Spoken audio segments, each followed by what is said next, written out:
Interesting.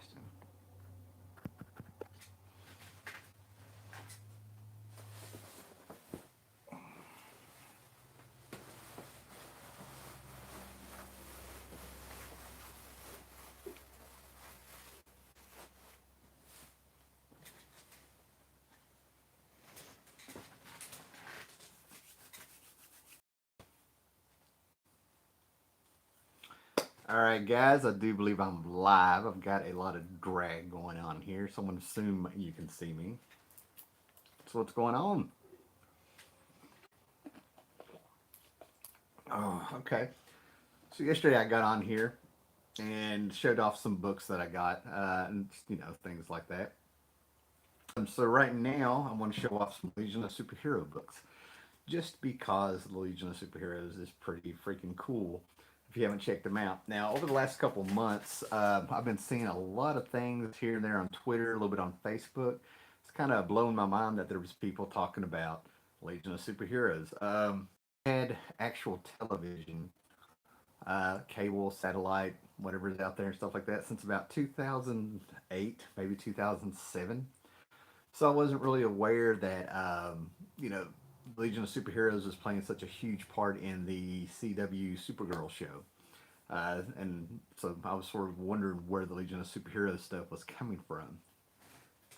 Yeah, Scott Connor's out there. Man, yeah. Usually when I come on here to do a show like this, it's a rainy Sunday. Instead, we get an hour of our life sucked away on this Sunday. It was a beautiful day. I actually got out this morning, played around, came home, ended up taking a nap, and then got up to do this so I can start putting these books up and stuff to play around. All right, what do we got here? I finally get to catch you live. Sweet. Hey, Leo. Yeah, awesome, man. Appreciate that. I'm working on a few things. I'm always saying this, but I think I'm finally going to get my act together and do a few things to get some better quality here. And of course, the phone starts going off. Okay, man.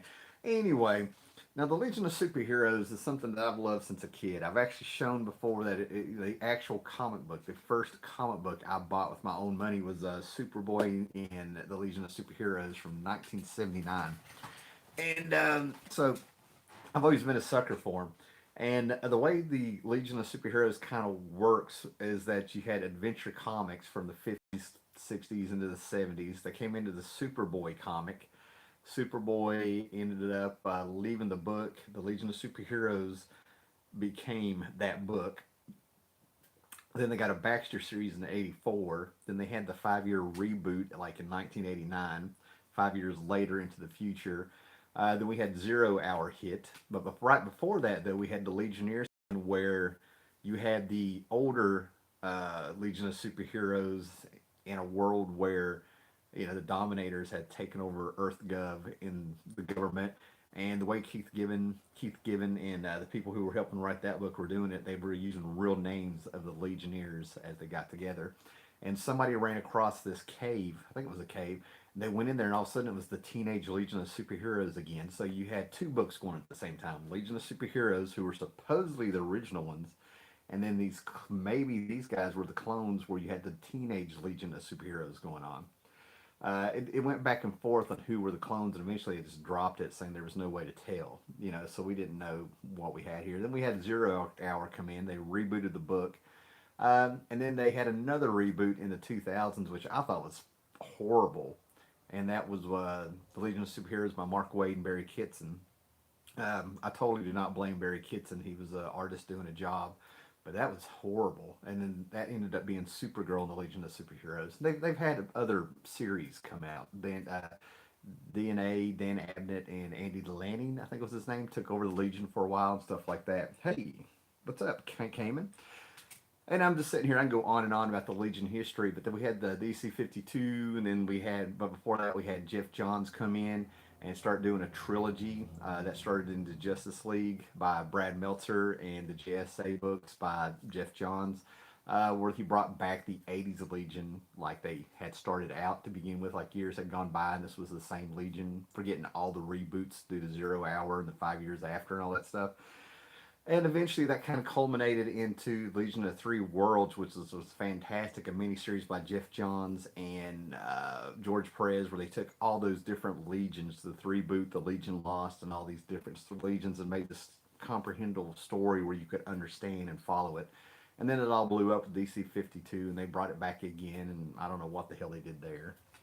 Hey, I never read much Legion, but if I remember correctly, Tom and Mary Beerbaum had a Long Well Loved on the book. The book. It's a lot. It's one of those books that gets more love as years go by, and that's the 5 year reboot.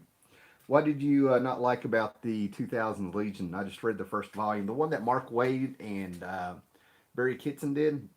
It was really interesting. It was almost like Waid was going out of his way. Now, this is just my opinion. I don't know what he was doing on the book, but he went out of his way to put his mark in to do something different, and he went too far. He had it to where it was like it was this concept of anybody over 30, the Legion didn't trust, and it was like they were more rebels than anything. And what I'm talking about in the philosophy of what the Legion of Superheroes is all about, one of the things that the book did is they let the fans of the Legion of Superheroes surround the clubhouse that they had, their headquarters, and the Legion allowed them to be in danger so people, governments, and stuff wouldn't come and shut them down. They let them protest in front of them. The Legion of Superheroes would never put anybody in danger for their own means and gains. That's just the start. You know, it was just, there were so many things that was just not what the Legion would do, you know. It was on your recommendation I ended up picking up the Great Darkness saga. I hope you liked it, John Jones. It was awesome. Yeah, no one over 30 should have been in. I don't know. I can't read this. Hold on. Hold on. Let me see what I can do here.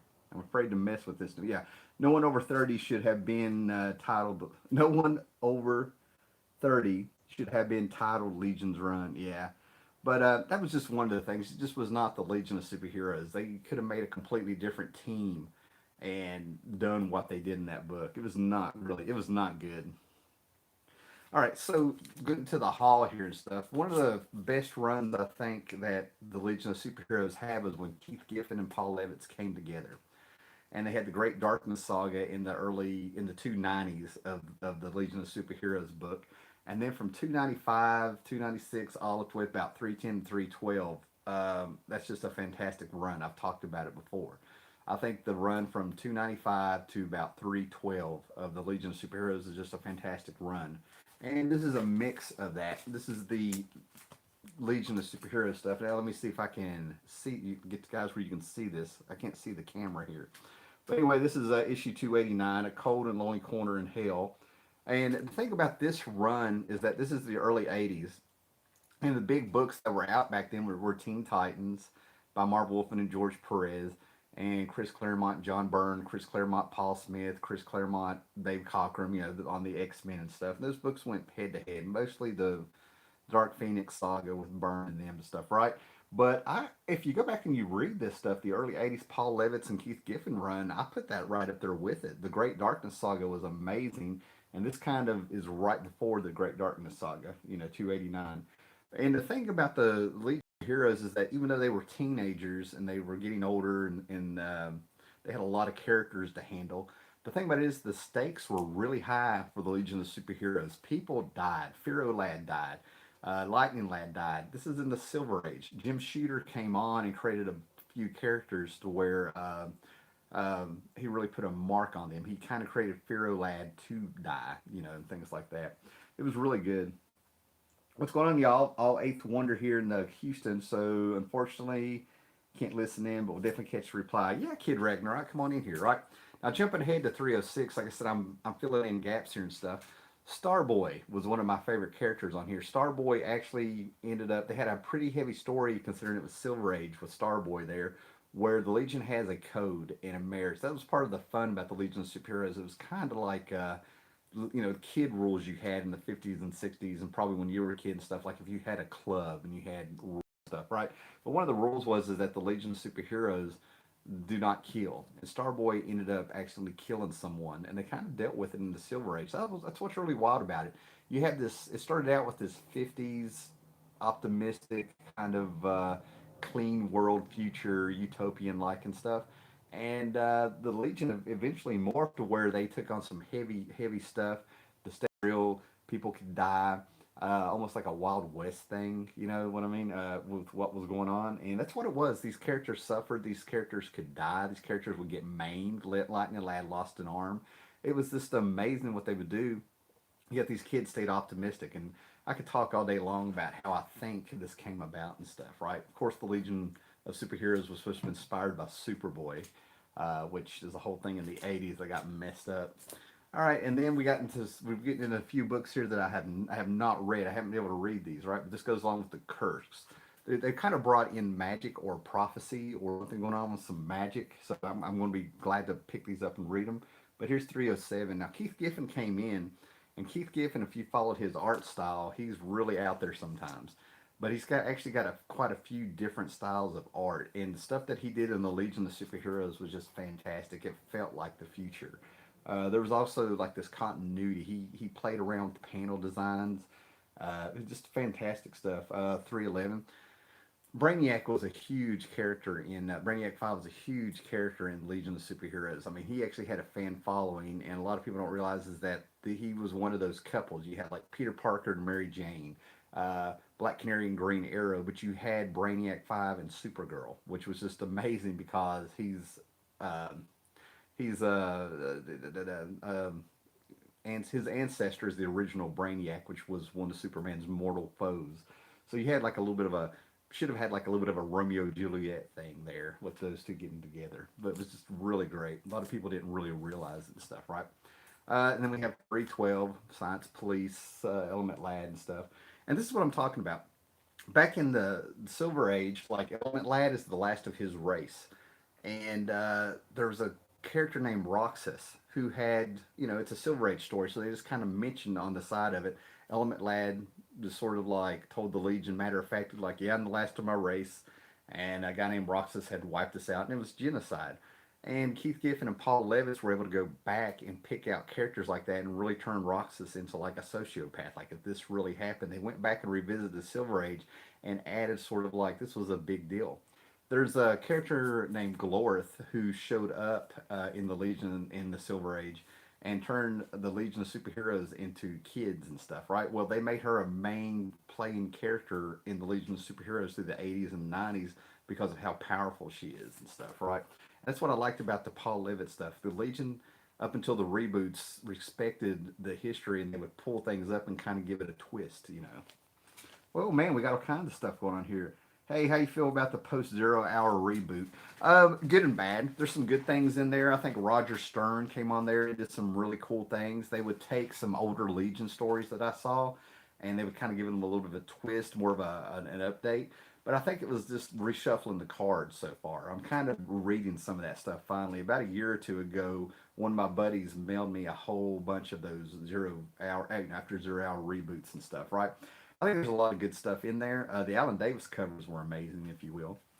Um, hey, Sierra Rhymes, what's up? I love the clubhouse feel of the old Silver Age Legion. Silver Age Legion is really my favorite version of the Legion of Superheroes. This little Adventure Comics Reader's Digest, which I don't have here in front of me. They're put up somewhere. But those I read those over when my parents had split up in the early '80s and stuff. Man, those really were cool. You get two Silver Age Legion superhero stories in there. And actually, now that I think about it, I love this stuff, right? Like, I keep these around. I always pick up anything Legion superheroes in those days. The way I think they get by with it, just to tell you what my philosophy on the Legion is the fact that they could have got by when Byrne rebooted Superman. He made it to where he was never Superboy, and that goes back into Superman history going in the 40s and 50s about how Superboy came up.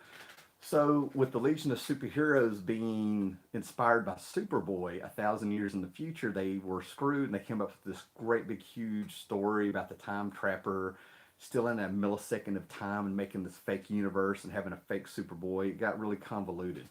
To me, what they could have done is I want to take Robin Hood, the story of Robin Hood. That's over, I don't know, 1,000 years ago or whatever, right? I'm gonna laugh if I'm going way back and thinking King Arthur. I don't know, but anyway. But what happens is that story of Robin Hood changed over the centuries due to storytelling evolving and stuff and getting its own kind of fads. There was era where everything got romanticized, and that's where they stuck in Maid Marian and gave him a love interest and kind of made it lighter and more fairy tale like. And I think they could have done that with Superman. Over 1,000 years, the stories could have happened to where history kind of got a few things wrong, and there was a Superboy that never really existed. And that would explain why the Legion of Superheroes sort of wanted to relive that era, the way they heard those stories. The stories got romanticized over the centuries. And that's why they had goofy names like everybody was Cosmic Boy or Lightning Lad. They all had a boy or a lad or a lass and stuff like that. It was just them making stories that had changed. That's how I would have wrote it. It just got romanticized over the centuries. Okay, what we got here? 10. Did Bob Ostner ink any of the Giffen's Legion work? I think, I don't know. I'm gonna have to look. Off the top of my head, I want to say yes, but I don't know. I don't know. I'll get in on that, Scott. I'll check it out. Brainiac 5, Supergirl's most reoccurring love interest. Yeah, yeah. And to me, they were like really good when Crisis happened. Brainiac was crushed. And Brainiac's always kind of been mentally unstable due to his intellect anyway. So we're lucky he didn't go off. The greatest hero of them all in the storyline. Yeah, okay.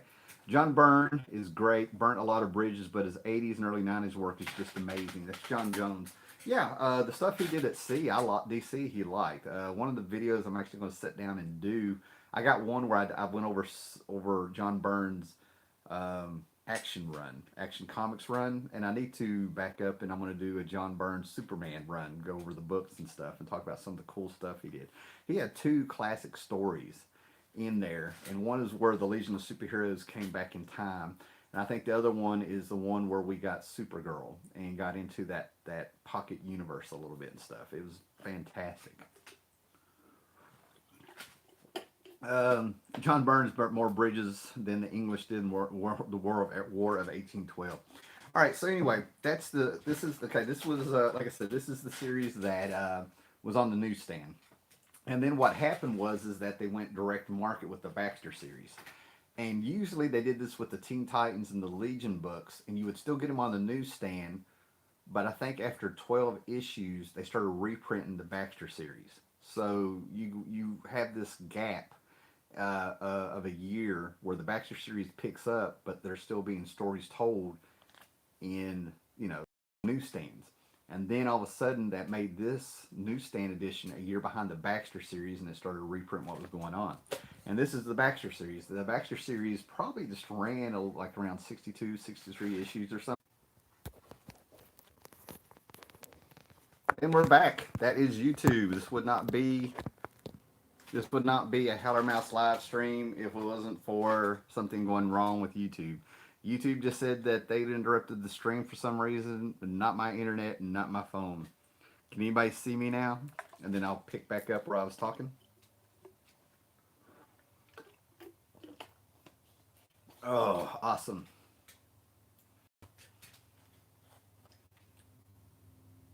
Alrighty.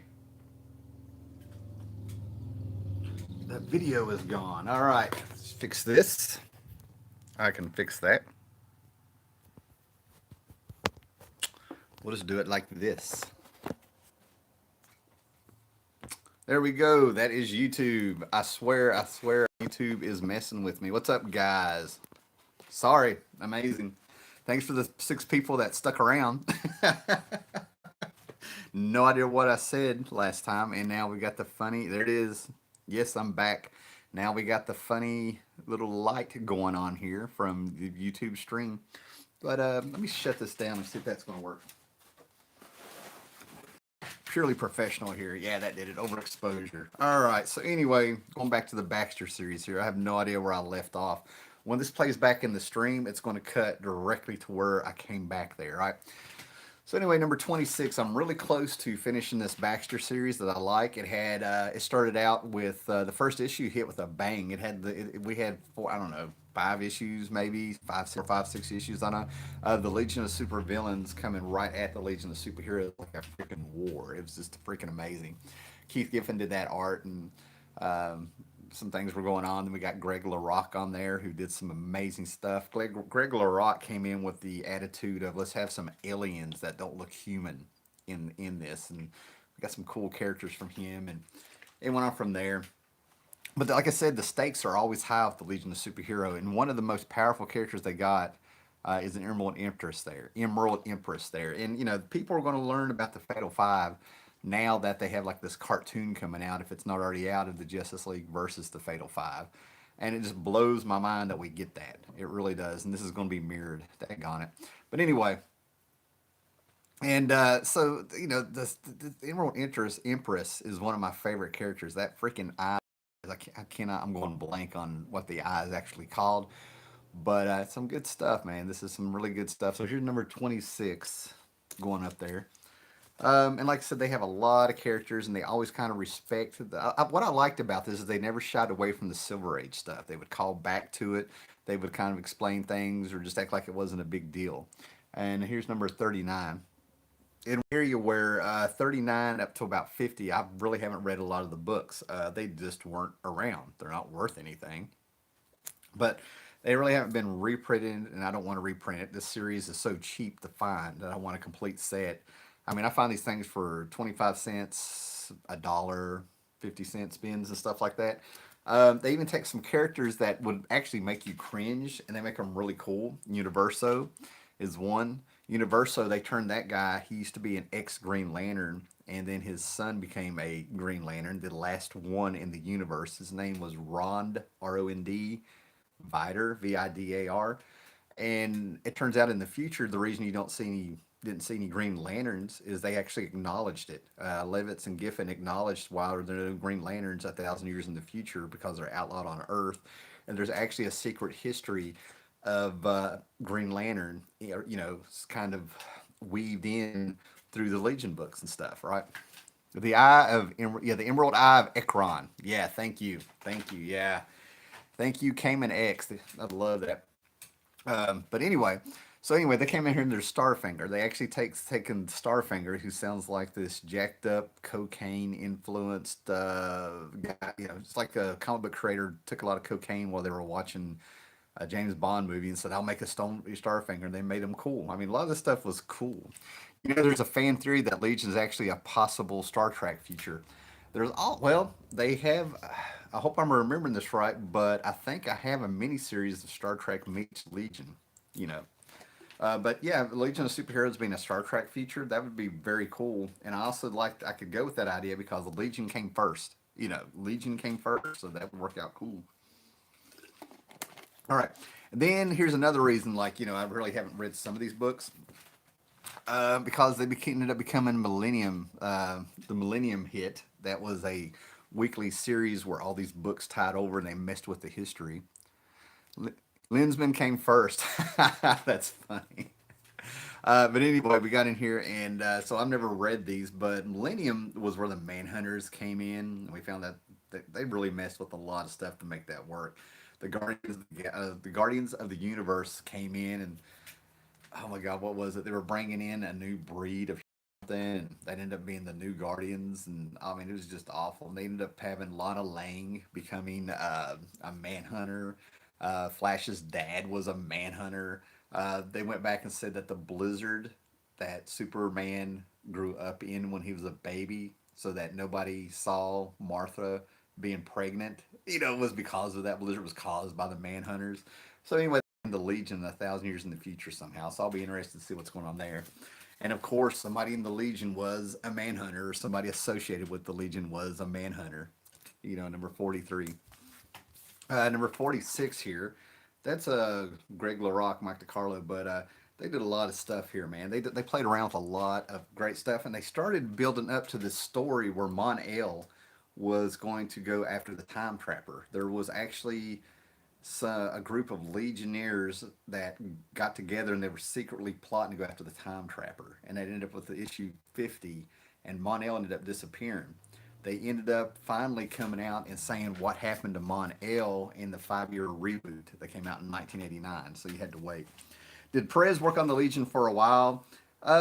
He did some covers, I'm pretty sure. Messed around. I don't know if he did any actual issues, but he did the Legion of Three Worlds that I can tell you for sure. And that Legion of Three Worlds, I'm always pushing people to get that. That is some of his best artwork. That is some of his best artwork. He got 3 versions of the Legion running around. So there's a ton of stuff going on in that book and tons of villains and stuff. And Perez just nailed it on that one. The Star Trek Legion story was cool. The Michael Allard variant for issue 5 is one of my favorite covers. I'm gonna have to dig those out. I'm going to have to dig those out. I think I only got like one or two issues or something. One of my favorite things is where they had Connor Kent, Superboy, who was a clone of Superman, and they ended up saying Lex Luthor. He went to the future, ended up hanging out with the Legion in the Legion series. It was just called Legion, around the early 2000s or something. But that was some of my favorite stuff with him. But in that during that era, somewhere on the line, when they had Jeff Johns doing the Teen Titans with Mike McCone, they ended up having the Teen Titans Legion of Superheroes crossing over, and they had. And I've got it here in a box. They had the Legion of Superheroes Titans one book crossover that Ivan Rice did, where they fought the Fatal 500 instead of the Fatal Five. It was really good. That was some really fun stuff going on in that book. It was really cool. Legion, Eye for an Eye is great. Yep. I love Legion fans here, right? So anyway, we had the face to face with Starfinger. I can't wait to kind of catch up on the 40s here. I've just never really got to read some of these. Catch a Fallen Star 50. They came up with some very cool covers, and the Legion of Superheroes was reaching really close to the 30th anniversary. Now I've got the 30th anniversary book, which I think was issue 45 or something, but it's got Lightning Lad on the cover. But they started getting. I really liked how some of the covers, they were kind of experimenting with covers to make them kind of pop on the shelves and stuff. Number 56. I think that guy's from the League of Assassins or something they had there. Yeah, I'm actually getting ready to show you the Valar stuff here, right? It's funny you said that because look, this is the 0 Hour stuff, right? Somewhere amongst this stuff, as I go through it and stuff, there was a story called End of an Era, and it was a 6-part series that went through Legion, Legionnaires, and Valor. And it's where 0 Hour, the early 90s, was coming in. That was actually supposed to be a direct sequel to Crisis on Infinite Earth. They're saying that Crisis on Infinite Earth was fixed physically, in space, but time was still messed up. And that's what 0 Hour was supposed to have been. And when they did that to get around Superboy never existing, which means there couldn't have been a Mon-El, they ended up coming with this Daxamite named Valor. Neither Mon-El nor Superboy or anything like that. He was his own thing. So with 0 Hour coming about, they had Mark Waid and Kurt Busiek come on this, and Valor has his own fans, but he popped up in Legion also, which I'm going to talk about here in a minute, at Legion 89 here through 94. But what always got me about Valor is that it was Mon-El. It was Mon-El, and I really into this book and really kind of carry it. Don't see Valor as his own character. It's Mon-El. It was a way to bring back Mon-El. And they're saying this is the guy who inspired the Legion of Superheroes in the future. So there you go. There you go. Yep, I'm still there. All right, so a couple months ago, when I was still making videos and stuff, let me get back on here. All right. Yep, I think we're still going. So months ago, I talked about this series coming out in Legion 89. They had a big crossover at DC called Invasion. They had some books come out of it. And one of the things they did is that, this was like in real time. This was like in the present, 1989. And there was this prison out in space, and these guys escaped from it. I think the Dexamites or the Kuns or somebody, one of those DC aliens out there who messed with the Omega Men, had a big prison, and a lot of these people escaped from that prison, which was fantastic. And this book came out, and I tried to follow it. Maybe it was my age; I was 16, but each issue didn't do a recap, and they never really. These were all new characters, so when you came into the book, like issue 6 or 7 or something like that, I didn't know who was who.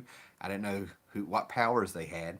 And I've ended up being able to read a couple of issues of this now over the years here, picked up here and there and stuff. And this was a very underrated series. Legion 89, every year they changed it.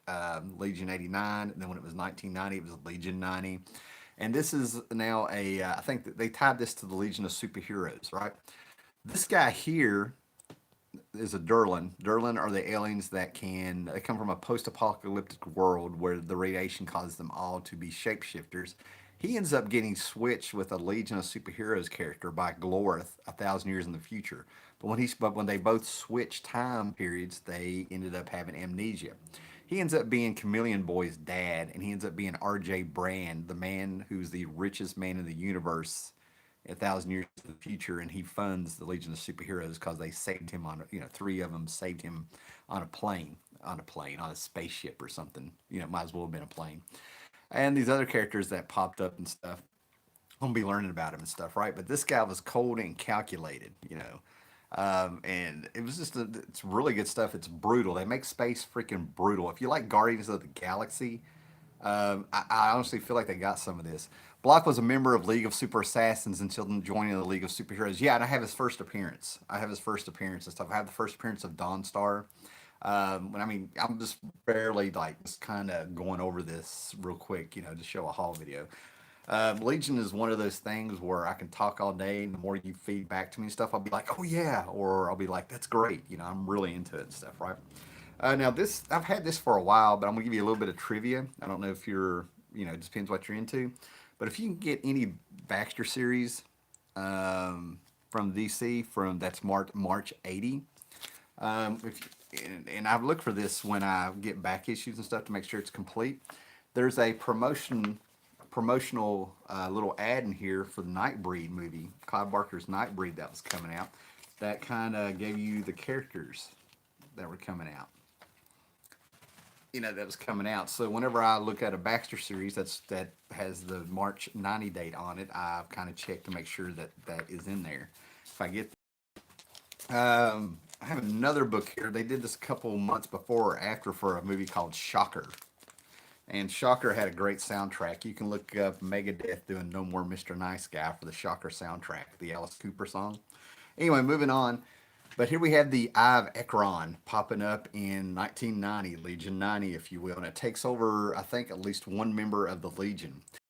Legion ended up becoming competition for the Green Lantern Corps and stuff because it ended up being like a police force for hire or something. That's what I'm getting into, seeing exactly what their jurisdiction is and stuff. But this series by Alan Grant and Keith Giffen, if you got on here with these guys or one of them, as long as they were writing it, that it was really good. I totally get why this is kind of a cult book, and they brought it back as Rebels, and it keeps making comebacks. Cool.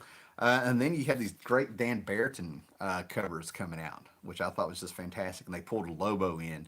Lobo, of course, Giffen brought him into Omega Men, and he was supposed to have been like a parody of the violence that you see in comic books and stuff. No, I think I just answered that there, Ron Litch. Lobo was introduced in Omega Man #3, and then he made his way into Justice League, and then he became popular. He was supposed to have been a joke, a parody of the violent characters in comic books, the anti-heroes like Punisher and stuff. And he became popular, so they stuck him in here. But you gotta understand, Lobo's not there by choice. He's blackmailed. Beryl Dox, I think is his name. The dude that's running things, the Legion. He's a manipulative son of a bitch, is what he is. That's the only way to put it. And he's the one that actually, I think one of the first Legion books I read is what people don't realize is Lobo used to have this power where he's a Caesarian. He's the last Caesarian. But every drop of blood, if you cut him, his blood would grow into another Lobo. And this guy, Dox, came in and I think he neutered that. He took that away and it pissed Lobo off. So that's why I can't wait to get back into the books. So I got some scattered issues here and there. Legion 3, number 50, comes in there. And now we have like Barry Kitson doing some art. I don't know who else is doing this. Mark Wade's on there. I haven't read these later issues. And then the last issue, number 70. I wanted to make sure I got the last one. Then this turned into Rebels. And I think Rebels just lasted like 17, 18 issues or something, right? Here's some End of the Era books that I was saying here, right at 0 hour, is more Legion of Superheroes. And I think I have the rest of them. And that Legionnaires book, number 18, they tie in with that Valor issue, where time's going. I get to catch up on it. And then I'm piecing together the Legionnaires books. The first 4 or 5 issues of the Legionnaires, I think, I don't know, 2 through 5 or something, these books all come together. They all match up here. I got 2 and 3 here and 5. But yeah, I think they all connect. So this is one great big huge poster of Legionnaires. Number 4 would connect, and here's number 5.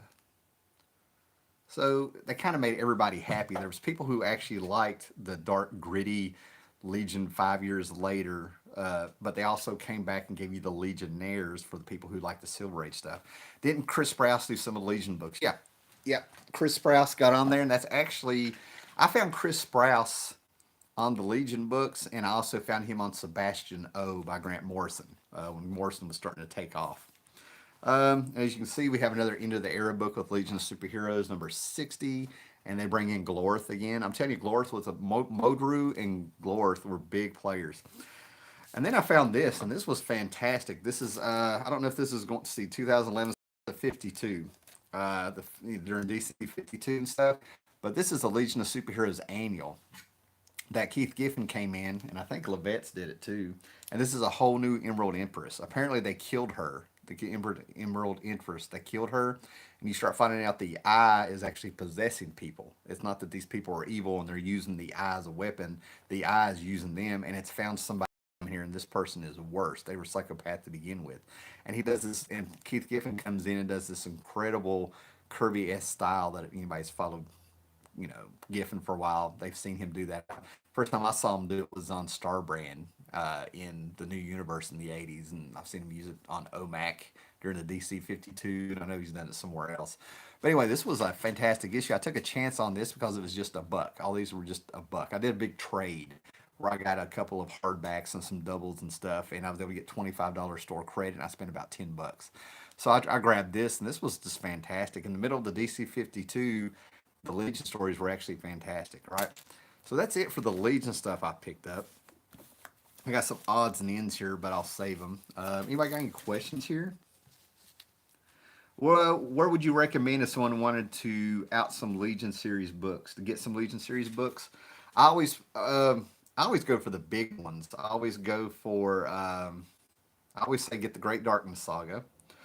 I always say get the issues of 295 to at least 312 of the 80 series. Grab the first, I don't know, 4 or 5 issues of the Legion of Superheroes Baxter series where they fight the Legion of Superheroes. Definitely get Legions of Three Worlds. That'll explain who everybody is. That gives you. Jeff Johns actually has Superboy Prime arrive in the future. And he's, of course, Superboy Prime has read the comics, but he goes to a museum and we see the history of all, they give a rundown of all these different legions. But I say go straight into the Legion of Three Worlds.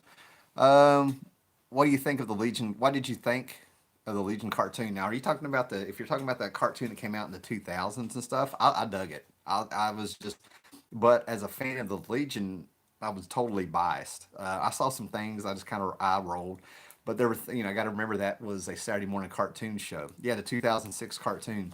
I loved it. I actually loved that first season where they had Superboy in there. I saw the Timberwolf story. I was just seeing characters I never in the world thought the Legion of Superheroes would be a cartoon or get anything. Legion of Superheroes is either a fan or not. Legion Lost is good too, big time. They add DNA years, Abnett and Lanning, the guys that did Guardians of the Galaxy. Totally get that. Paulo Costa is right. The Legion Lost is good. It's the best from the 90s, early 2000s before the Mark Waid reboot. I really think you know, but the Legion of Superheroes cartoon, I loved it. Now the second season where they brought in the Superboy clone, I don't know what the hell that was. That's where they went off the rails a little bit, and of course it ended up getting canceled. Don't know if that had anything to do with it, but no, I really enjoyed that first season big time. I mean, I saw them animated in the Bruce Timm universe here and there. You know what I mean? But to see them have their own cartoon, Legion coming back in Supergirl. Is that in the future? Oh, I don't know. But Paulo Costa is talking about a Legion Lost book. The Legion popped again after the reboots and the Zero Hour and stuff. They were bringing Alan Davison doing covers. They had Roger Stern, Mark Waid. They had real writers coming on there that were playing with the Legion history and kind of retelling some of these tales and going forward. I mean, they did some cool stuff. Then Abnett and Lanning came on with that Legion Lost story, and I'm sitting here, Wizard magazines talking about the Legion again. People at comic book shops I would go in are looking for it. Those things were that was one of the few books that was selling out. Yeah, a lot of people love that. Is the new Supergirl comic currently ongoing? Oh, I have no idea. That's why I'm showing you older books and stuff. I am when Doomsday Clock is over and Grant Morrison leaves Green Lantern, I will literally listen to me. I will not be buying any new comics for a while. The Sandman books that came out, I'm kind of they were awful. Just the quality of storytelling and books are just. I'm not wasting the money. They don't put out key books anymore. They're not interested in new characters. It's all shuffling around. The stuff's too freaking political. That goes nowhere in books that don't need to be. I mean, I can go on and on and on and on, but that's why I took a break from it. I was like, why am I doing this? So I'm going back and I'm getting the stuff that I like when I run across it. I'm filling in gaps, getting stuff that I enjoy. And I love the Legion of Superheroes. Love it. Now, what else we got here? On the Legion is coming in the new Supergirl comic. That would be cool. Anything that bring them back. They've been playing around. That's one of the reasons I'm hanging in with Doomsday Clock. They've been slowly bringing back the Justice Society and the Legion. You know, that was the whole point of what they're supposed to have been doing. And too many variant covers. Yeah, that's the thing about YouTube in this era that we're in with comics. It's real easy to complain about what's going on. And it's got its place. I mean, it's got its place. I'm not going to sit here and go after channels that are real negative and stuff like that. They kind of have it coming. They talk about a variety of books and they try to get. I just saw some articles where they were trying to say that this is, or was it Twitter? I don't know. I saw somewhere where people were trying to say we're in a golden age of comics, and I'm just like snickering and like, no, stuff like that. But the variety, there's just a lot of the storytelling going on. You really have to dig for the cream of the crop. It's almost like the opposite of the 90s. The 90s had 800 books a month, and the cream of the crop books rose to the top. People were really putting down the 90s for a while, but you got Hellboy out of it. You know what I mean? There was some great stuff in the 90s that rose to the top. Hellboy, Madman, Bone. Um, I actually kind of enjoyed the X Men Apocalypse or whatever it was, where the time changed, Age of Apocalypse and things like that. There was some good stuff that came out, but you got to dig for it. You know what I mean? And Superman X thing in the cartoon should have been Mon-El. Yeah. I could totally see that. That's a good call. Yeah, absolutely. Modern Comics died when Spider-Man 700 came out. Scott Connor yelled Monkey Man and O'Brien. Yeah, I mean that's what I'm saying. There's some good stuff out there that's coming out. Um, but right now it's just it's to me there's just a waste of money. That last Gmart haul that I got, the online store where I let my books accumulate to, I think it's $85, and it takes I get maybe two packages a year from them. I get my new comics twice a year maybe. Because they're 35% off, and I wait for them to accumulate, and I get free shipping. But that last batch I got in, when I got into those Vertigo books with the new Sandman stories that Gaiman's supposed to be looking over, I was just gone. I was like, this is shit. I mean, it was shit. There's no two ways about it. I blew my mind. Sandman is something near and dear to me, and I've read and reread the entire series. I've got a full run of the series. I've got trade paperbacks. I've got this. I got that. I got art. I've talked to it to friends. I've introduced it to friends who ended up loving Sandman so much they went and they got tattoos of it. I'm not no exaggeration. They loved it and stuff. So yeah, go ahead. So to be reading that stuff and to have subpar books come out of that and to be expensive, I'm kind of stuck with them. This is going to be stuff you can't get rid of. You know what I mean? Like I could take that game and run, take it to an auction, and it'll sell. But I take the new books that are coming out, you're going to be stuck with them. They're horrible. Well, at least what I read. I heard House of Whispers is just the one that's killing people. But dive when Superman 700 came out. I have another theory. I really think that the bookend for Marvel Comics, the bookends, like if you love Marvel, I kind of regret having to sell my original Sandman page. Yeah, Scott, but you were in a spot, man. We know it. I totally get you. I felt for you on that one, man. Um, but for me, the bookend for Marvel is Fantastic Four #1, going back to 1963, and Justice League versus Avengers. I think that era from there to there, that's your Marvel Comics. A lot of people say Marvel Comics actually died when Infinity War came out because it made death mean nothing, where half the universe died and then they came back. A lot of people say that was the end of Marvel Comics. To me, it was Justice League versus Avengers. Anything came out after that's where Marvel really started morphing. Okay. And I can go on and on about that. But I enjoy the history of comic books. I enjoy the discussion. I enjoy things like what we're talking about here. You think Spider-Man 700 was the end of the Marvel era. I think this is somebody else will pop up and say something else. My favorite Legion of Superheroes writer. Nice. Hmm. I'm gonna have to go with the Levitts and Giffen co-plotting together. A lot of people don't know that realize Jim Starlin came onto the book, but he changed his name to Steve Apollo because they were changing his work. Um, Occasionally, the guy in the Marvel, let's see, the guy in my local comic shop. Let me go over here. Said that Marvel Universe died with Secret Wars. Um, Occasionally, the history and creators can be more entertaining than some of the actual books were. Yeah, and that's another thing that's kind of hurt the hobby is how they act in Twitter. On Twitter, it just blows my mind.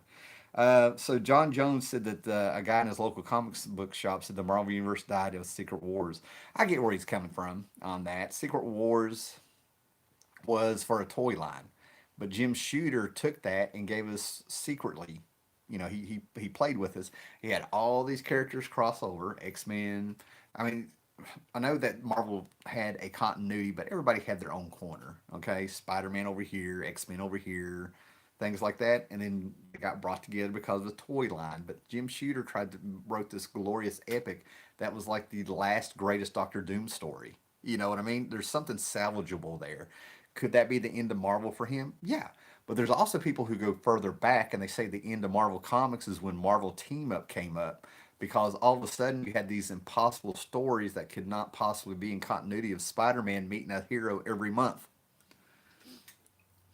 I put the Avengers Disassembled as the jumping off point. It was the start of the Bendis verse. No shit on that one, man. When that happened and they were killing Hawkeye, I mean, I remember exact. It's really weird with that Bendis stuff. I was a fan of Bendis. I've always said Bendis is a great crime writer, I think. But God, the way he writes, I mean, one of the first things he did was at Jinx or Goldfish. He had an independent book. And the first 4 or 5 pages is nothing but a dollar bill falling to the ground. You know what I mean? Bendis his crime stuff was good when you sit down and read 6 or 7 issues at a time because he had weird pacing and the talking heads and stuff. When it comes to the superhero stuff, I've never been a fan of his superhero stuff. You know what I mean? Oh my God, it was awful. But what he did with the Avengers and stuff, that's when I didn't make the decision to quit buying Marvel, but that's exactly when my Marvel pool books were starting to disappear. It was oh my God. Yeah, I'm with you. The Bendis stuff, I'm still there was an interesting stories after that, but the sense of continuing universes died. Yep. For one friend of mine, it died when One More Day happened. One More Day is the one of the biggest black eyes on Marvel. There's hypocrisy to it. There's so much to that One More Day. And there's so much of it that just did not make sense. It's when you just knew that what they'd been saying for years that Marvel hated continuity and they were abandoning it with Joe Quesada because they can't tell great stories because they're held down by barnacles on a boat or something, which I think is ridiculous. But yeah, when One More Day happened, all of a sudden you couldn't smoke, you couldn't marry, and this is in Marvel Comics, but you can turn around and make a deal with the devil. All right. And the other thing was is that you had oh my God, Mephisto pops up, and all of a sudden he's got these universe altering, time altering, all omnipotent powers that he can change everything that he's never displayed before. I mean, there's just so much of it, and I was like, oh my God, basically you got to deal with the devil, but you can't smoke in a comic book. It was just ridiculous. Now, yeah, we're getting some comments now. Unrelated question, but what did you think of the Child's Play remake? I saw the trailer, but I haven't seen the actual Chucky. I can't comment on this. I am going to start talking about DVDs and stuff, right? And movies that they get me there.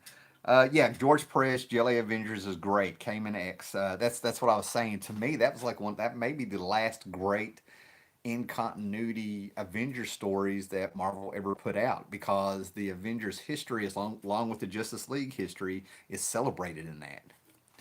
Yep, that was Casada's reasoning. Divorce was bad for kids, but selling your soul to the devil was a-okay. Yeah, the one more day, but one more day. It's kind of like Carnage of the '90s. Okay, there was this great big huge, Spider-Man. Peter Parker is one of those characters that they have just freaking crapped on all these years. Didn't they start printing three Amazing Spider-Man books right after Brand New Day? That's what I was getting ready to say. Spider-Man is something that they have always messed up. Okay, and it goes down to like, are you in some of the things if you won't notice unless you're a hardcore fan. Okay, there is a theory that if you go all the way back to when Peter Parker was dating the Black Cat, when he exposed himself, not exposed himself, but when he showed Black Cat that he was Peter Parker, she freaked out, told him to put his mask back on because she was in love with Spider Man. And that's where the Spider Man books slowly over the years started going downhill because people started sort of writing Spider Man and Peter Parker as two separate people. And I don't know if that was on purpose, but that's the benchmark that everybody says it started. That's not Spider Man. You know what I'm saying? Spider Man was Peter Parker getting to cut loose. Spider Man was an outlet and for this nerdy kid to just cut loose and run his mouth and have confidence and stuff. And then he takes off the mask and it's Peter Parker still being the same person, but he's got to deal with real life. They started writing Spider Man is different than Peter Parker slowly, and they're saying that's where the downhill slide for Spider Man came out. But I could talk about Spider Man all forever like that. But they did some weird shit with him, man. When Carnage came out in the '90s, they had this great big huge crossover in all the Spider-Man books, and it was horrible. And then they brought back the clone. They were saying that there was a good chance that Ben Riley was the real Spider-Man, and the Spider-Man from issue 150 and all, like almost 2 decades at the time, we weren't reading the real Peter Parker. Thus, your freaking Amazing Spider-Man stories and books were worthless if that had been true because Peter Parker, this wasn't your Spider-Man. They brought out Scarlet Spider. Then they came out with more books, and then they did Untold Tales of Spider-Man because in the '90s, this is what led up to Marvel going bankrupt. Their opinion was is that we don't really have to put out quality Spider-Man books. We put Spider-Man on anything and it sells, and that was their attitude.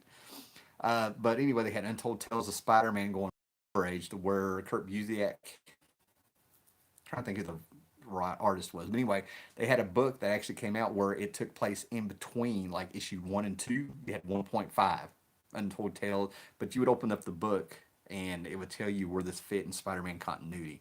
They just glutted it and then they gutted it, and then you had all these Spider-Man clones like the Scarlet Spider running around. You had a Venom clone with Carnage. Carnage has been a cool character, luckily enough. And they just did, and then you had like the Slingers, where you had Spider-Man doing four different secret identities. It was just ridiculous, man. But they've always crapped on Peter, always crapped on Spider-Man.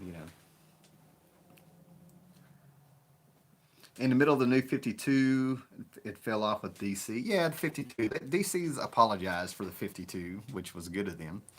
Maximum Carnage at Marvel. Yeah, and there's people that like Maximum Carnage. It's been really weird the last couple years, and I really don't think it had anything to do with the Venom movie. I saw this before, but there's people who are collecting, going back and getting those books for Maximum Carnage and loving it.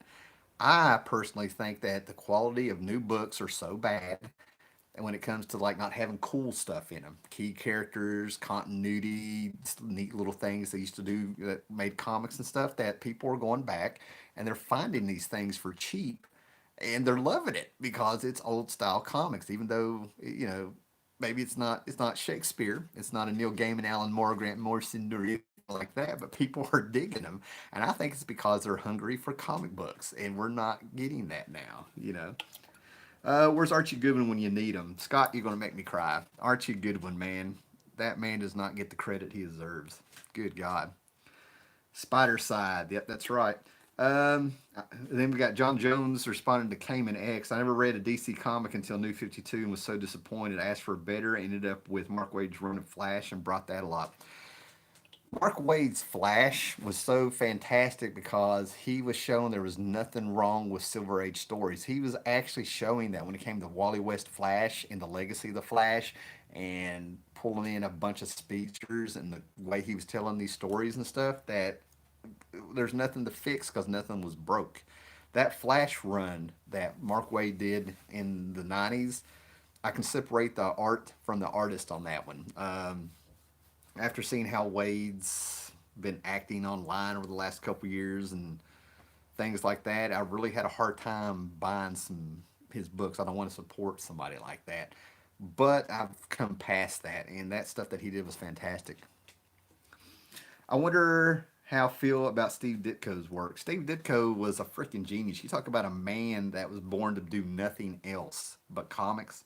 That man was a machine that put out there. I just really hate that he can't. I really hate that it's like he and Kirby. I really hate they can't see the fruition of their work with the movies, and their. I just it's really sad. Ditko was just fantastic. Of course, he brought a lot of stuff on himself because of the philosophy he had. Right is right, wrong is wrong. There's no in between. Worlds of black and white. But that man worked up until he died, putting out comics. He was bringing back Mr. A there for the last couple of years. John Jones, if you want to read good DC comics, then find anything done by Darwin Cook. Darwin Cook, yeah, I think Steve Ditko is a genius. I love his stuff. If you want to read good DC comics, find anything done by Darwin Cook. Yeah, Darwin Cook. Not only did he, when he did his comics, he actually researched and stuff to make it more authentic and stuff. He was just fantastic. Everybody knows him because of the New Frontier that he did, where he was telling a story, with the Justice League and stuff. But at the opening of that story, he told a loser's tale where they land on Dinosaur Island, and I think Johnny Cloud was the last one to survive. And I wanted that. I wanted more of that. Oh my God, it's oh man. Mr. A is wild. I have some of his newer stuff. Fantastic, yeah. Mr. A, I have never had a character that got me all worked up reading it. One of my buddies sent me some Mr. A stuff from the '60s, and reprint. They weren't the originals and stuff. And I sat there and I read it, and I was just sort of like, this character. I totally got how the Question and Mr. A influenced Rorschach from Watchmen. After I finally got to read some Mr. A stuff. Actually, Rorschach is more Mr. A than he is the Question. There's no doubt in my mind. But I never had a character that I thought was more hypocritical and I wanted to like argue with. It was so weird, man. Like, he thinks he's above his own philosophy and right is right and wrong is wrong, black and white. Oh my God. Yeah. But yeah, I never had to me that character is one of the most hypocritical characters I have ever seen. He runs all over me. He's supposed to be the good guy. You know what I mean? Oh my God. But it's a reflection of he was a reflection of the belief system that Ditko had. Oh my God. All right, guys, I have no idea how long we've been going, and I hate that the stream got broke up there in the middle of it and stuff. But I got to go down here and cook some dinner. I'll take a few more questions if you got them. Other than that, it's been fantastic. I might have to go back and change the title on this since we had some great questions on here. I tell you what, it's taco time. That's right. So, guys, like the video, share it on Twitter, let people know I'm back. And you can find in the comments section when this thing uploads. If you have, I'll do another stream where we can take off on this instead of me showing comic books and then wasting half the stream. That can make a great video on its own. If you got questions, stick them in there and stuff. Mystery A meet Hawk and Dove and Wonder Woman. Oh yeah, yeah, that was well. Hawk and Dove met Wonder Woman in the Justice League cartoon, but having Mr. A in there would be very cool. We did get the Question being a conspiracy nut in that Justice League cartoon, so it's not out of the question. Cool, man. Didn't Steve Ditko do a Power Rangers comic? I have no idea. If he did that, I would love to pick it up, but I don't know. I don't know. Power Rangers hit America what, 1993? So during the 90s, maybe something came out. He was doing a lot of indie stuff back then. Stuff. He even popped up at Vertigo. Vertigo. He even popped up in Valiant Comics and did an issue of Shadow Man. So there's no telling. All right, guys, that's about it. I will catch you guys later. Thanks for tuning in. Like, share, subscribe, hit the bell, tweet this thing. let everybody know that it's here and stuff. And like I said, if you've watched this, made it to the end, throw some questions in the comments, and I'll just take off with that next time. Yeah, Legion of Three Worlds. I love it. I love it. All right, guys. Later. Thanks for tuning in.